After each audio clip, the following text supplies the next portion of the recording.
ayyaannii fi nagaan abbaa gooftaa keenyaa Yesuus Kiristoos biraa hunduma keessaniif haa ta'u. Macaafa Efesoon baraa irraa isatti fufna. Dheengaddaa boqonnaa tokko lakkoofsa 15-16 walii wajjiniin ilaalle. Erga isaan irraa adda ba'ee Phaawulosii waa'ee warra Efesoon kana dhaga'uu isaa namootarraa. Dhaga'ee immoo baay'ee riippoortii dhaga'eetti baay'ee immoo gammadee maaliif warra Efesoonii Waaqayyootti Yesuusitti amananii warra Waaqayyoof qulqullaanis immoo hin jaallatu jedhaniitti himnaan baay'ee itti tole. Of course kana caalaa wanti isin gammachiisu maaltu jira? Kana caalaa wanti isin itti tolus maaltu jira? Wanta guddaadha jechuudha. Biyya lafaa keessaa kan nuyi jirruu fi isuma kanaafi. Malee gaafa Yesuus Kiristoositti amanni fayyine waan taaneef deemuunaa wayyaa jedhamanii Phaawulos. Deemuunaa wayyaa. Anaaf yoo ta'e Kiristoos bira dhaqee jiraachuunaa wayyaa. Isinii garuu as jiraachuun koo isinii fi wangeelaan isinitti hima.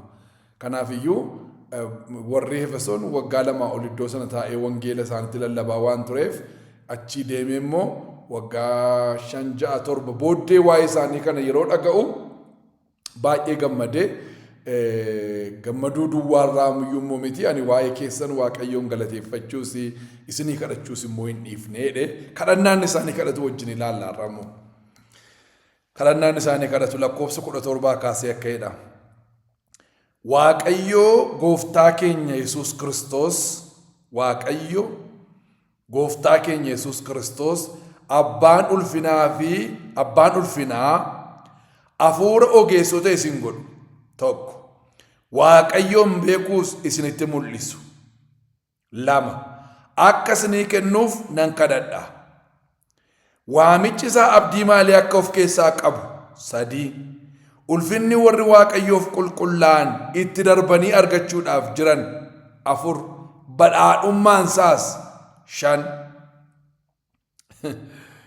badhaadhummaan isaas maal akka ta'e beekuudhaaf. Kan hundumaatiif maaltu barbaachisa? Iji qalbii keessanii akka isiniif ibsuu fi kadhata kootiidha. Ilaalaa waa inni kadhatu. Warra Waaqayyoof qulqullaa'anii fi wantoota kana kadhata maqaan. Amma waa'ee warra walii keenyaa Waaqayyoonii galateeffannaan jedhe miti yeroo darbe. Walii keenyaaf Waaqayyoon galateeffanna. Warri amma amantoonni maal walii galateeffatu? Waaqayyootti amanuusaaf. Yesuus Kiristoositti amanuusaaf. Yesuusiin gooftaa jireenya isaa gootee ofirratti moosisuusee fi yaa Waaqayyo si yaa galatu. Beekumsa guddaa kana biraan waan geesseef, ogummaa guddaa kana biraan waan geesseef, qabeenya badhaadhummaa namarraan fudhatamne guddaa kana biraan waan geesseef jennee waa'ee walii keenyaa Waaqayyoon walii galateeffanna qulqulloon. Amma mee jarana yaadame yeroo mana ijaarran nutu galata sagantaa galataa qopheessina. Yeroo mana ijaarran mana namni hundumtuu ijaarrachuu danda'u. Mana ijaarrachuu fi wanti isirra jiru jabaattee hojjechuu duwwaa kanuma. Biyya lafaa kanarratti bokkaasaa aduusaa walqixxeetti nama hundumaaf kenna Waaqayyo. Si duwwaatti mana ijaaree warra kaan mana dhowwatu garaa kee kutadhu. Sagantaa galataa yeroo mana ijaarratu sagantaa galataa qopheessitaati. Yeroo konkolaataa bitatu sagantaa galataa qopheessitaati. Yeroo aangoo wayii argatu sagantaa galataa qopheessita. Yeroo giraajuweeshinii sagantaa galataa qopheessita. Isaan kun namni kaaniyyuu nama kaaniifuu si caalaa ta'aa jiran kun galata baay'een garmalee nu hubatina. Nu waa'ee waan hundumaa Waaqayyoon galateeffanna. Wantoota xinnootti iyyuu Waaqayyoon galateeffanna. Wantoota xinnootti ilaa bishaantu na dura jira. Bishaan kana galanni siif haa ta'u. Bishaan kana dhuguunuu dinqiidha. Dhuguunuu yeroo inni itti hin danda'amne jira waan ta'eef. Dhuganii fe'amanii ittiin du'u jira waan ta'eef bishaan kanaa dhuguudhaafuu Waaqayyo si yaa galatuun jira. Garuu waama yeroo mana jaarru yeroo makiinaa binnu yeroo maal goonu bakka sagantaa galataa addaa miti. Wanti guddaan ati galateeffattee gargariin kunne yoo jiraate siyaa galatu Yesuus Kiristoosiin naa laatte. Haaleluyyaa. Waaqayyo galanni siif haa ta'u. Waa'ee maaliif? Yesuus Kiristoosiin waan naa kenniteef. Yesuus kennaa keeti.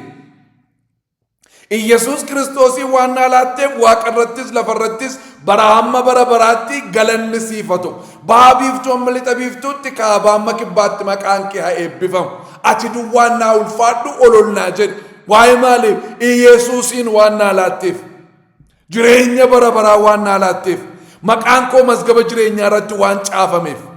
Du'a keessaa jireenyatti dukkana limixii keessaa gara dinqisiisaatti waan na fiddeef si haa galatu. Badeen ture nan argame du'een ture nan jiraadhee si haa galatu. Ofii kee wajjin teessoo na teessiftee galanni siif haa ta'u. Qooda koo qooda qulqullootaa keessaa gootee ulfaadhu. Maaddii Abrahaam Yisihaaq Yaaqoobitti akka inni yaaddu goote galanni siif haa ta'u. An warra du'aa ka'uusa jalqabaa keessatti qooda argatan hin ta'in galatoomi. Yesuus Kiristoos beekuu biran ga'e. Kan inni nuyi galateeffannu firoota koo. Inni nuyi namootaafis Waaqayyoon galateeffannu waa'ee mana ishee waa'ee makiinaa isheetu hin taane inni hun gaariidha eeyyee galateeffadhuura darbiisa. Boru waan caalu jira. Garuu nati iyyitee sirraan gallee waa'ee fayyina keeti. Nati galateeffatteen quufne waa'ee maaliiti? Waa'ee fayyina keeti. Waldaan kiristaanaa yeroo seen boosu naman gaddisiisu. Waa'ee waan hir'ate waa'ee carqiidha, waa'ee nyaataa, waa'ee manaa boonya firoota koo. Utuu mana waaqa irratti nu ijaarame deemnu tu qabnu. Tu gooftaa Yesuus Kiristoosiin qabnu wantoota xinnootu nu boossisa. Waldaarraa boo'ichi hin bareedu. Waldaarraa iyya bareeda. Iyya galataa iyyu. Naa ta'e jechuu. Yesuusiin hin arge jechuu. Waan hafuuraa keessa lixe jechuu. Isan nurraa bareeda. Boo'ichi nurraa hin bareedu. Waldaarraa boo'ichi hin bareedu. Waldaan hamma kana godhameef hamma kana ta'eef waan ta'eef hamma kana kennameef waan ta'eef waldaarraa hin bareedu boo'ichi.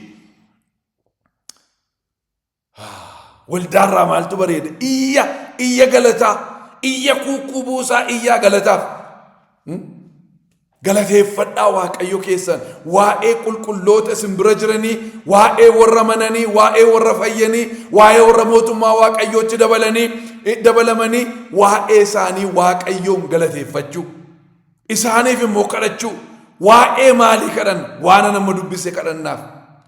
Waan nama dubbiseef tokkoon inni suuta dheessinii wajjin hirmadhaa. Asumaa gadi amma tarreessuuf garuu Waaqayyo gooftaan keenya Yesuus Kiristoos abbaan ulfinaa hafuura ogeessota isin godhu. Waa'ee maalii kadhannaa? Waa'ee ogummaadha. Waa'ee ogummaadha tokkodha. Waaqayyoon beekuu isinitti mul'isu waa'ee Waaqayyoon beekuu lamadha. Waamichi isaa waamichi ishee abdii maalii akka of keessaa qabu akka isheen bartu akka inni baru kadhannaaf. Sadiidha. Ulfinni warri Waaqayyoof qulqullaa'an itti darbanii argachuudhaaf jedha maal akka ta'e afur jedha. Badhaadhummaan isaanii kenname warra kamiif? Warra Waaqayyoof qulqullaa'aniif badhaadhummaa isaaniif kenname maal akka ta'e akka inni baruuf akka isheen bartuuf waa'ee waan kana shananii Waaqayyoon kadhataaf Phaawulos warra Efesooniitiif. Nuufis isuma nuu kadhaten. Kanaafuu ofii keetiifis kana kadhadhu. Wantati kadhattu kan kadhati keenya akkoo kadhata xixinnoo darbuu dideem jiran. Kadhati keenya moo kadhati keenya baay'ee gadi bu'aadha. Kadhati waldaa kiristiyaanaa irraa yoo ilaaltan. Kadhatuma wanta nuyi soolvii gochuu dandeenyu fayyiti kadhati keenya baay'eessa. Isarra darbaame waa'ee maalii? Waa'ee ogummaa. Waa'ee maalii? Waa'ee Waaqayyoon beekuu. Waa'ee maalii? Waa'ee abdii keenya. Waa'ee maalii? Waa'ee ulfinatti dabarree fudhachuudhaaf jennu. Waa'ee maalii? Waa'ee badhaadhummaa nu eeggataa jiru. Isa kana baruudhaafi baruun nurra rakana. Yoo baruu baanne waan baay'ee miisii goona firoota koo. Bara keessatti waan baay'ee miisii akkan goone. Wanti isin asirratti hojjettan achirratti isinii kaffalama. Asirratti tun hojjetin deemtanii axxanii achitti ituu waan argatin akkanaf. Shillimaatatu jira, badhaasatu jira, kennaatu jira. Gatiin nama hundumaa anaa wajjin jedhe Yesuus. Gatii nama hundumaa baatee dhufaa jira inni. Hojiidhaanii wanti argamu badhaasi jira. Jireenyi bara baraa hojiidhaan miti. Yesuusin itti gallisatti maqaan isaa bara baraan kan eebbifamee haa ta'u. Hojjechuu baannu sinuma galta achitti maaliifi Yesuusitti amanteetta taanaan. Hojiidhaan garuu miindaasii kaffalamu jira hojiidhaan. Miindaasii kaffalamu. Hojiidhaanii miindaasii kaffalamu. Gatii hojii kee hin argatta. Inni gonfoo ulfinaasii kennama isa. Inni toora qabu mul'atee Yohaannis keessatti yoo ilaaltan waan baay'eessa baay'ee wayi mul'atee Yohaannis keessatti yoo ilaaltan iddoon aksesii isaan qabne faatu jira. Lafa warri bara dhiphinaa sana keessa warri dabarsanii iddoo isaan dhaabatan fa'aa dhaabachuu hin dandeenyu. Faarfannaa isaan faarfatan fa'aa faarfachuu hin dandeenyu. Isinii galee ispeeshaalli intiniitu isaanii qophaa'eera isaaniif. Inni kun maaliin? Inni kun hojiidhaan. Hojiidhaan iddoo sanarra dhaabatan isaan. Wanti isaan irra dhaabatanii galaan akka of ilaallee keessaan of ilaalan wayiiti bakka. Lafuma inni miilluma isaanii jala jiru iyyuu. Waan akka galaana wayiiti akka of ilaallee wayiiti. Isinii galee namni amma sooressi biichii biratti mana ijaarrata magaalaa gurguddaadha. Baay'ee minyaadha biichii biratti ijaarrachuun. Isaan kun garuu biichii bira miti. Bishaanuma irrattitu akka of ilaallee ta'ee achirra jiraatu jarri. Achirra dhaabatanii faarfatu faarfannaan isaanii faarfannaa haaraa. Achi keessatti ilaala haaraa yeroon isiniin jedhu amma beekumsi keenya xinnoodha. Gaafa sana akka inni nu beekutti of beenna gaafa sana. Amma Waaqayyo akkamitti nu beeka? Waaqayyo beekumsi isaa guutuudha waan ta'eef guutuu nu beeka. Waa'ee keenya guutuu beeka. Waa'ee koo guutuu hin beeku. Waa'ee makooyyuu waan xinnoo hin beeka. Waa'ee nama kan biraa dhiisaati. Waa'ee makooyyuu waan xinnoo hin beeka. Waa'ee makee waan xinnoo beektaati. Waa'ee Waaqayyoon beeku, waa'ee nama biraa beeku, waa'ee waan biraa beeku miti. Waa'ee makeenyayyuu wanti nuyi beennu waan xinnoodha waa'ee makeenyayyuu. Amma ayyaanuma nu bira yeroo faan beennu dandeettii makeenya faa kennaa makeenya faan beennu miti isa kan biraa dhiisaati. Garuu gaafa sana attamitti of beenna akka inni nu beekutti of beekna. Akka isaatti beenna jechuudha gaafa sana. Akka isaa akka taanu waan beennuuf akka isaa akka taanu beenna Phexros. Akka isaa waan taanuufi hamma inni beeku beenna gaafa sana. Hamma inni beeku beennee waan jarri sun faarfatan faarfannaani nutti haara. Akka hin beennu sammoo. Faarfannaa nu hin beennu faarfatu jarri immoo. Beekumsa hamma kanaanu waan jarri faarfatan hin beennu jechuudha. Inni kun maaliin bara dhiphinaa sana keessa wangeela waan lallabanii fi hojiidhaan inni kan inni isaanii kennameef. Hojiidhaan inni kan inni isaanii kennameef. Kanaafiyyuu wantoota amma asirratti tarraa'e kana beekuun keenya biyya lafaa kanarratu jirru waan ta'uu nurra jiraatu taane, waan qabaachuu nurra jiraatu qabaanne, waan beekuu nurra jiru beekne, waan hojjechuu nurra jiru hojjenne, waan buufachuu qabnu buufanne, biyya lafaa keessa akka nuyi baanuuf baay'ee barbaachisaa waan ta'eef wantoota kana shanan waan Phaawulos kadhatu kana shanan kadhachuun baay'ee barbaachisaa. Ofii keenyaafis walii keenyaafis. Ofii keenyaafis walii keenyaafis. Yoo wantoota kana iji qalbii keenya nuu baname wantoota asirratti nama tarreesse kana shanan yoo beenne kisaaraadhaan hin baanu biyya lafaa keessa. Biyya lafaa keessa yeroo muramee nuu kennameera. Yeroo akkasitti dhalataa, yeroo akkasitti du'a, yeroo akkasitti biyya lafaa dhufa, yeroo akkasitti biyya lafaa keessaa baa jedhameetu nama biyya lafaa keessa dhufe duwwaatu baay'isee bara keessa dhaqee jiraata. Namarraa dhalattanii biyya lafaa keessa jiraachuu isin irra jira. Baraan dhalattanii Waaqayyo wajjin jiraachuudhaaf. Inni kun gaariidha jechuudha. Biyya lafaa dhufuun keenya gaariidha. Biyya lafaa kuftee yoo taate iyyuu hin jibbina kana keessattuu hin jiraatin achi jiraachuu hin danda'amu. Egaa ba'eessa goonee itti gargaaramuun nurra jechuudha. Yeroo nuu kenname kana. Yeroo ittiin baay'ee gabaabduudha.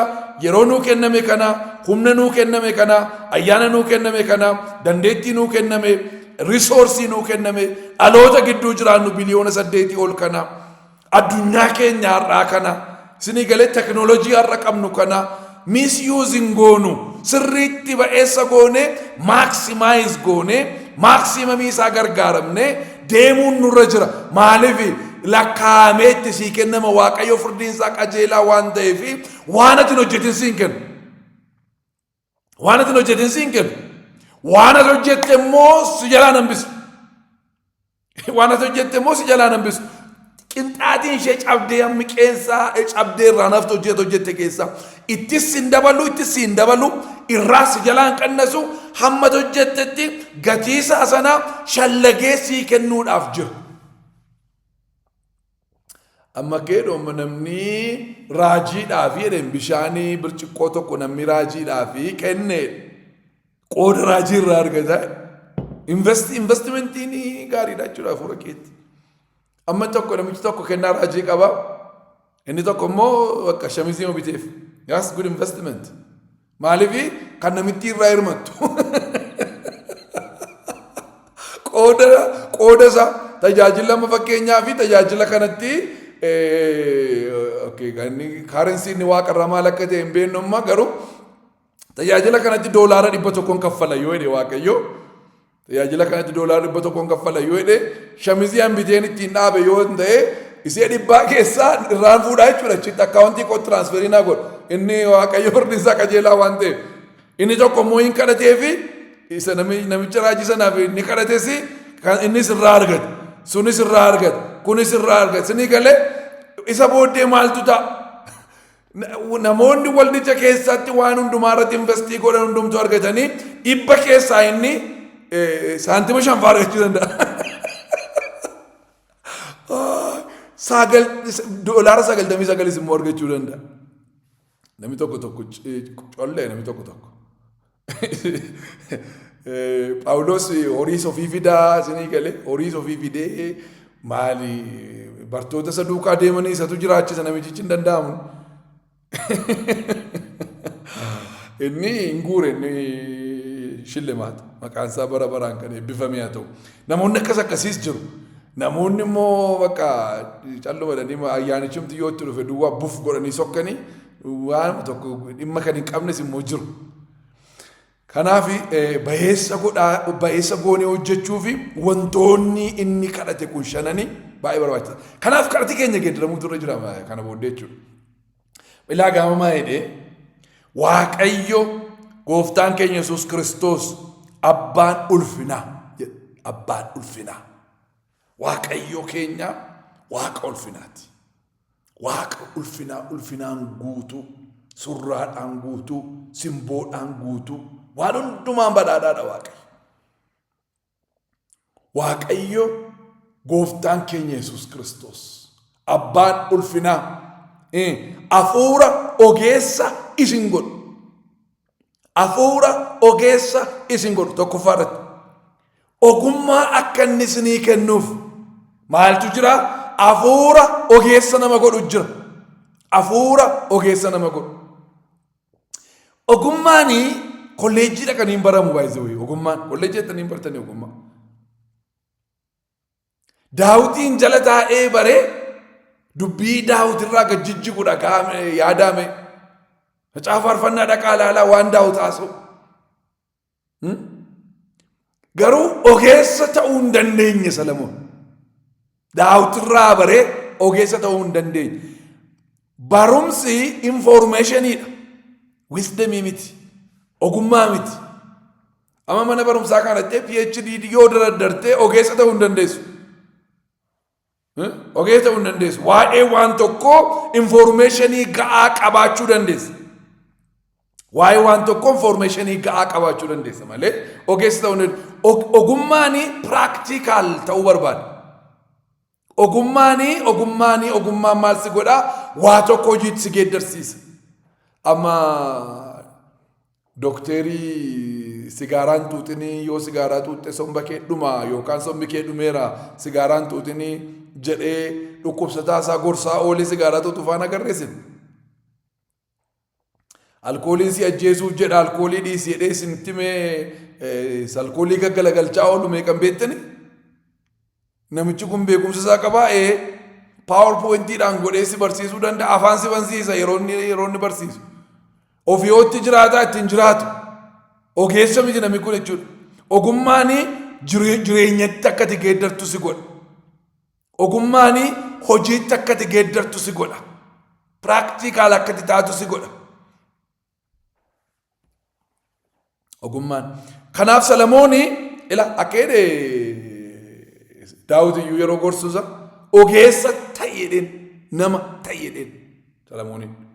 Kanaaf Salamooni gaaf tokko Waaqayyo aarsaa dhiyeesseetu jennaan Waaqayyo dhufeetu waan barbaade kaadhu siin kennaadhaan. An tokko achi galagalchuu qabu namicha qophaadha. Beeka waan isa barbaachisu. Waa'ee qabeenyaan gaafanne, waa'ee badhaadhummaan gaafanne, waa'ee umurii dheeraan gaafanne, waa'ee biyya baay'ee mo'uun gaafanne, waa'ee diina mo'uun gaafanne, waa'ee maalii gaafanne? Waa'ee ogummaa.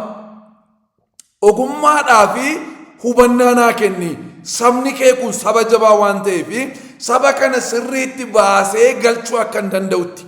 Saba kana sirriitti geggeessuu akka hin danda'uu fi ogummaadhaaf hubannaa naa kenni jedheen Waaqayyoodha.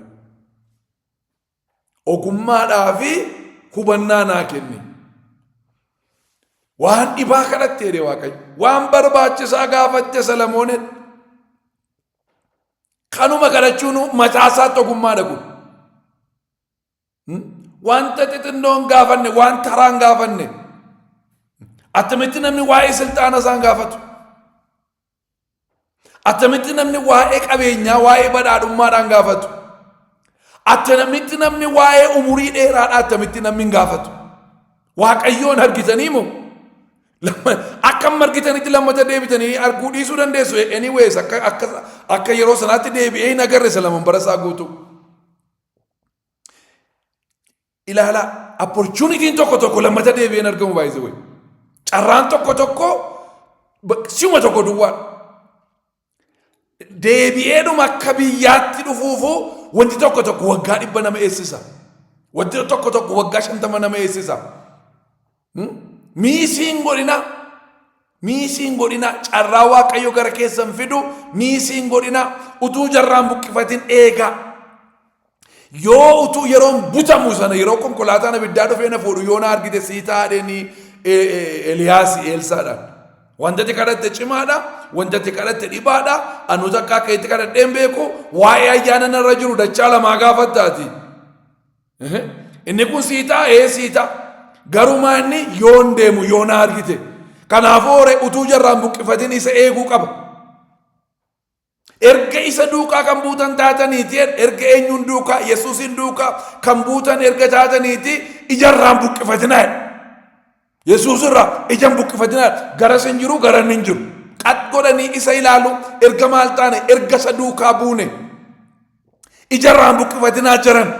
Ila miisiin goone carraa kan. Hin dhufe Waaqayyo nan dhufaadha itti mee dhufe miti qophaa'ee jiree dhufe miti. Amma nuyi koo misirroo see veelloo ishee uffattee teessu dhirsi misirroo karaa irratti teessee teessu. Bakka hin dhufeennaan kaatee magabba'uudha malee qo'aa meekaappiin dibadhaa qo'aa boorsaa koo keessan kana kaawwadhaa qo'aa uffata koon akka godhadhaa kophee koon hidhadhaan hin jiru. Qophoofteetti. Dibatteetti, uffatteetti, dhirsi misirroo sagaleen gaafa dhagaamu gabba'u duwwaa. Nuyi akka ittiin eegaa irra Yesuusiin. Yeroo inni dhufu kotota nuyi guurru hin jiru. Hin dhufee shat ba'uudha. Maanni akka kanattiin eege Salamoon. Akka kanattiin eege. Salamoonii waan barbaadde gaafadhuudhaan hubannaaf ogummaa. Maaliif sabnatti natti laatte kun saba maaliiti? Saba guddaa, saba jabaa waan ta'eef saba kana sirriitti geggeessuu akka hin danda'uu fi hubannaaf ogummaa naa kenni. Jireenyi kee kun gati jabeessa Yesuusitu lubbuutti baase. Gatiin kee meeqa yoo itti gatiin kee lubbuu Yesuus? Gatiin keessa kampaniin itti hojjetaa jirtu si kafalaaru miti gatiin kee. Gatiin kee lubbuu Yesuus. Gati jabeessaati. Jireenya kana sirriitti geggeessuu sirra jira. Dhiisi waa'ee waldaadhaa, dhiisi waa'ee bizinesaa, dhiisi waa'ee nama kan biraa. Jireenya kana sirriitti geggeessitee iddoo Waaqayyotti barbaaduun ga'uutu sirra jira. Kaffee geggeessuudhaafi ogummaadhaafi hubannaatu na barbaachisa. Maaliif namni kun gati jabeessa. Yesuustu lubbuusaa itti laate waan ta'eef. Yesuustu lubbuusaa itti laate. Yesuus tu kana hidhee waaqarraa gadi bu'e. Yesuus tu kana hidhee nama ta'e. Yesuus tu kana hidhee salphina namuu salphanne salphate. Gadi bu'uu isa dhumaa gadi bu'e. Namni isa jalatti nafne namni Yesuusiin gajjallaatti nafne. Gabbu'uu isa dhumaa naman dumaatii gadi hamma godhu amma ga'utti kan isa deemsise namicha kaffeedhamu kana naa hidhee dhufe. Namni kun nama gati jabeessa jechuudha. Nama waaqayyoon makana irratti investii godhee nama kana sirriitti geggeessuudhaaf maaltu na barbaachisa? Ogummaa. Eewu kenna kana waaqayyo. Waaqayyotu kenna ogummaa kana. Kanaafuu yaa waaqayyoo hafuura ogeessa na godhu naa kenni jedhee kadhachuun narra kadhachuu sirra jira.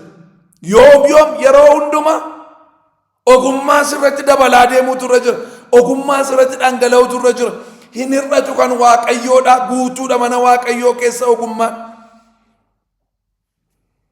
Hafuura ogeessa isin godhuun isinii kadhadha.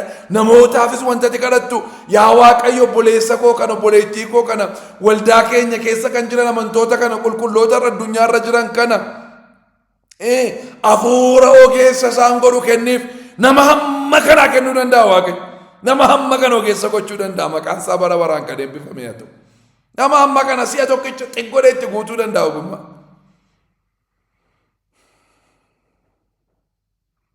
Yesuus ogummaa waaqayyooti jedha Phaawulos warra Qorontoos. Yesuus ogummaa waaqayyooti. Maanni ogummaan yoo itti ogummaan Yesuusuma. Yesuusiin guutamuu. Yesuus Kiristoosiin guutamuu. Firoota koo waaqayyoo ogummaan nu guutuu barbaada. Kanaaf kadhadhaa nuun jedha. Ogummaadhaanitu maal gochuu barbaada? Ogummaadhaanitu nu guutuu waan barbaaduu fi ogummaa maal godhaa jedha? Ogummaa kadhadhaa jedha. Hafuura ogeessa isin godhunanii isinii fi kadhadha. Gaafa ogummaa qabaattu yeroo keetti sirriitti gargaaramta. Ayyaana si bira jiruutti sirriitti gargaaramta. Risoorsii qabduutti sirriitti gargaaramta. Maal akka qabdu adda baaftee beekta. Maal akka si barbaachisu beekta. Yoom maal akka gootu beekta. Yoom maal akka gootu. Callumattee har'a kanan gootu. Yeroo isaati immoo yeroo isaa miti ogummaa si barsiisa. Iddoo isaati immoo iddoo isaa miti ogummaa si barsiisa. Sababa ogummaa hin qabneef iddootti argamuu nurra hin jirretti argama. Sababa ogummaa hin qabneefitu wantoota tokko yeroo isaa malee goona. Yeroo malee wanti ta'u si miidha. Waama gaariitu yeroo barbaada. Waama gaariitu yeroo barbaada. Amma mootiinuu kennin Israa'el koo gadhee miti. Yeroo isaatiin geenyeedha malee. Waggaa 30 ganaa eeguutu irra jira. Waggaa 40 ganaa eeguutu irra jira. Maal ta'uuf mootiin dhufuudhaaf. Mootiin Israa'eliif ka'uun yaada waaqayyooti eeyyee. Yoom gana eerotti jalqabu barbaade Daawit irratti. Saa'ol ajandaa waaqayyoo irra hin jiru akka mootiitti hin jiru. Liistii moototaa keessa Saa'ol hin jiru. Israa'el tumnaan fidee itti galchi yeroo malee. Mootiin gaariidha amma yerichi yeroo maalii miti Israa'eliif yeroo mootii miti. Maal ta'arree ogummaa dhaban. Ogummaa waan dhabaniifitu yeroo abbaa firdiitiin buluun irra jiruttitu lakkii mootiin yoo bulle maleedhan. Eessaa fidan kan ollaa malaalanii qajeelan. Ollaa keetii ta'e baga ta'eef. Hardhiin bor tokko miti. Akka jedhe Yesuus amma Yihudaa keessatti tajaajilaa jiruutu Yesuusii. Jarattiin kun yeroon koo hin gahin na ajjeesuu barbaaddi. Kottaa ijoolleen deemnaa dhee bartoota barsiisuu. Utuu yeroon koo hin gahin na ajjeesuu barbaaddi. Du'iyyuu yeroo qaba maal taateeti? Yerootti yeroo duutattan bareeda. Yeroo malee nama du'u baay'ate. Yeroo malee nama du'u baay'ate. Inni kaan of ajjeesaa. Inni kaan nama ajjeesaa. Inni kaan immoo dhukkubuma ofitti fidee dhukkubaan nyaatuma kan ofitti gan naqeetu dhugaatii kan ofitti gan naqeetu aara ofitti naqeetu of ajjeesaa. Inni kaan finyoomaan of ajjeesa inni kaan immoo wanta garaagaraatiin. Karaa meeqaan namni yeroo malee du'aa oola baay'isee yeroo kee malee hin du'in. Yeroo kee malee hin du'in. Yeroo kee dabarsitees taa'uu hin barbaadini. Yeroo malees immoo hin du'uus hin barbaadin. Yerootti dhalanne waan taaneef yerootti du'uun gaarii. Yeroo koo malee na ajjeesuu barbaadu kanaaf hin du'an amma yeroo isaa miti kuni yeroo itti du'an miti amma yeroon kuni yeroo lallabaati yeroon kuni yeroo barsiisaati yeroon kun naafi yeroon itti Yihuudaa hundumaa waliin ga'uun irra jiruudha.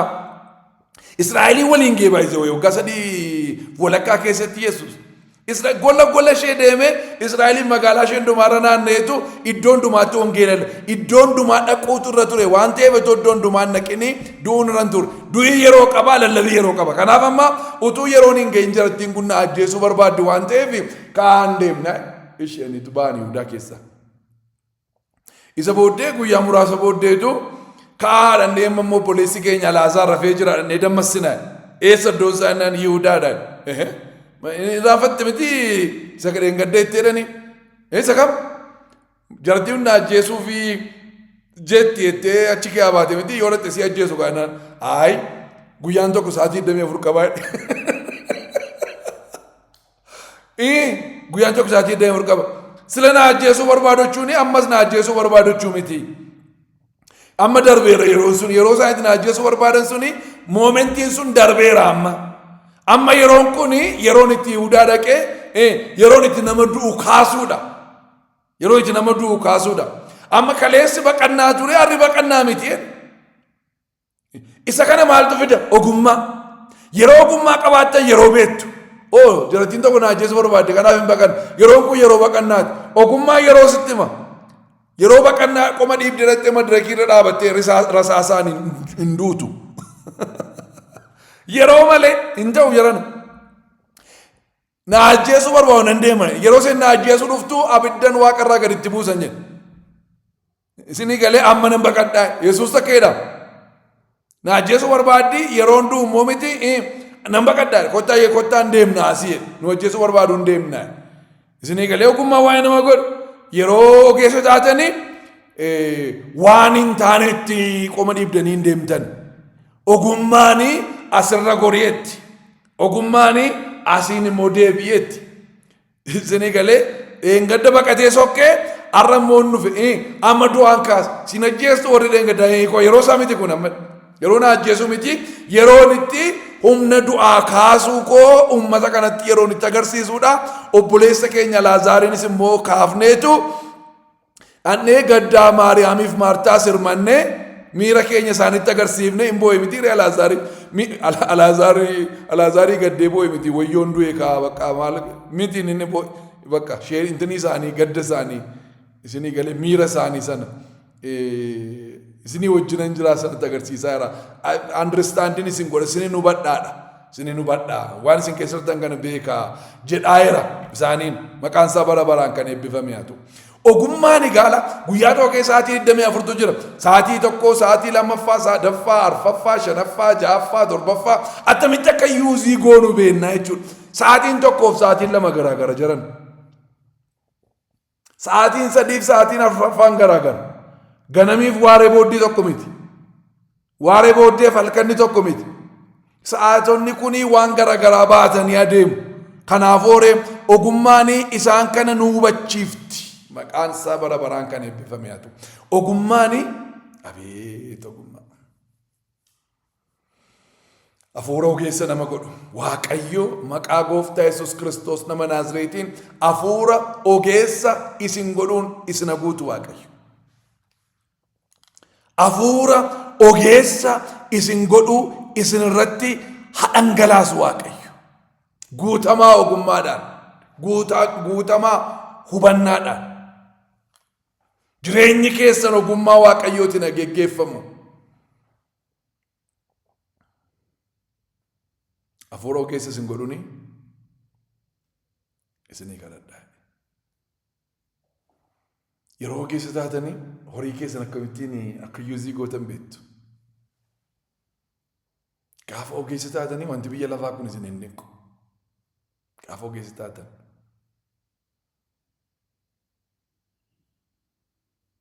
Ogummaa.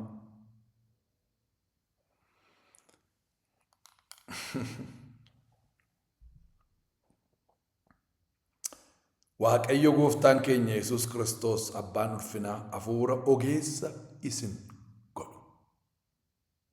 Hafuura ogeessa isin godhu. Hafuura ogeessa si godhu. Waaqayyo maqaa gooftaa Yesuus Kiristoosiin siif kenna. Hafuura ogeessa si godhu. Hafuura ogeessa si godhu. Gowwummaadhaan balleessa namni baay'een. Gowwummaadhaan ogummaa malee jiraachuudhaan balleessa namni baay'een. Mana isa gowwaan ijaaree fi ogeessi ijaaree beektu miti. Inni gowwaan cirracharratti ijaaru.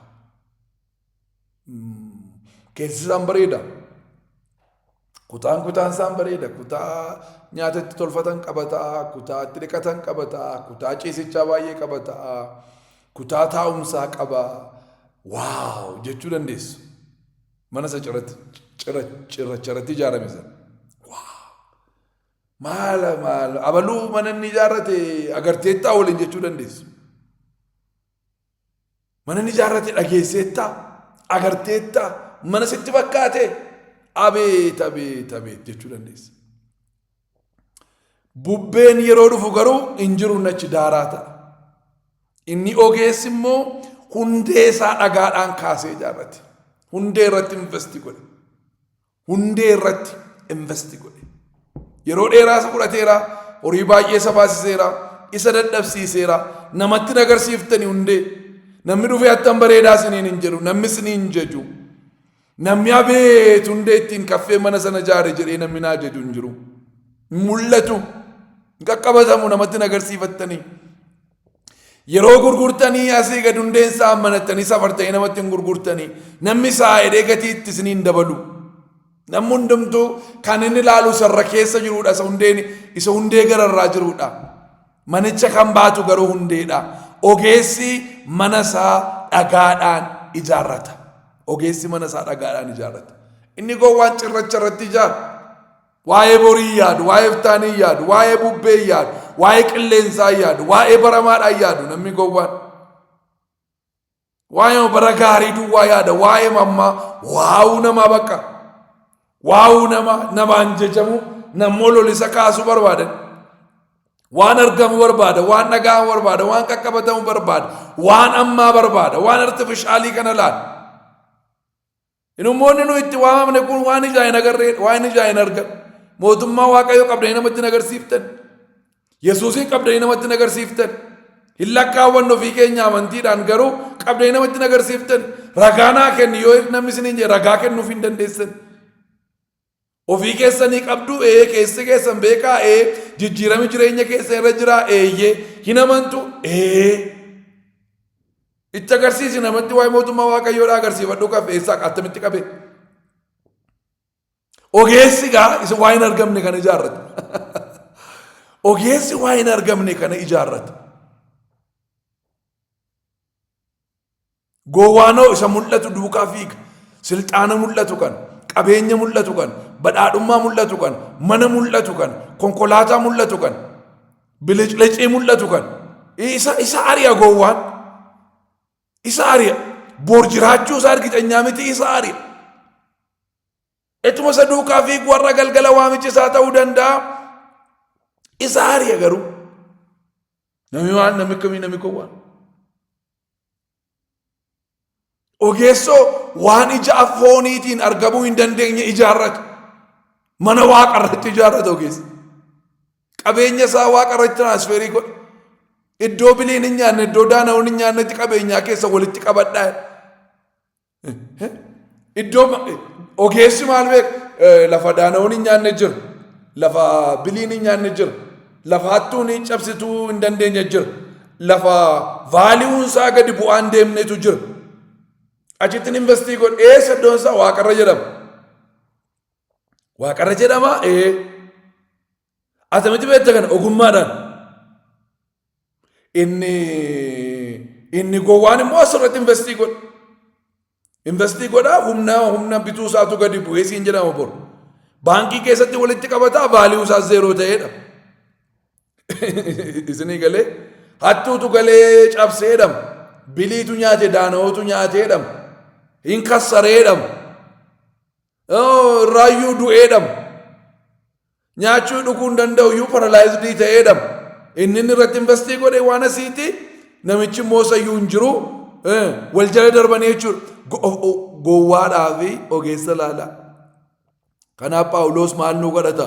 Hafuura ogeessa nama godhu. Waaqayyo maqaa ilma isaa Yesuus Kiristoosiin hafuura ogeessa si godhu sirratti dhangalaasu. Ogummaa sii kadhadheeraan maqaa Yesuusiin. Ogummaadhaan guutami. Ogummaadhaan guutami.